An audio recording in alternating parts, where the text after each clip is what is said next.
Hi guys! Hello everybody! Tara, magluto tayo ng pakbet.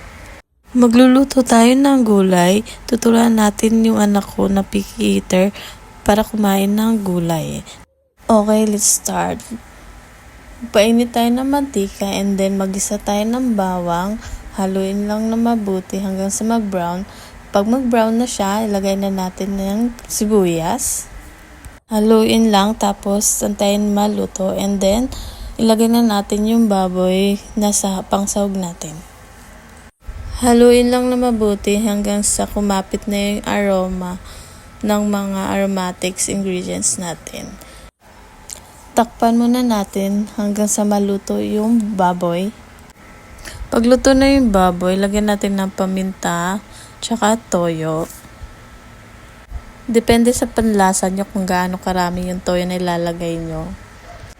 And then halu-haluin para malagyan lahat ng toyo at malasa yung baboy. Takpan lang ulit natin siya, hayaang maluto yung baboy sa toyo para kumapit yung lasa. Haluin lang ulit natin para makover ng lasa yung buong baboy.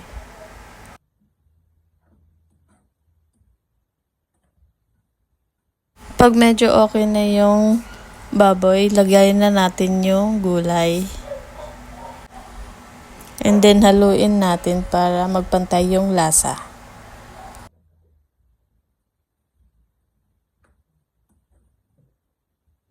Lagyan din natin ng oyster sauce para malinamnam at manamis-namis yung lasa ng gulay.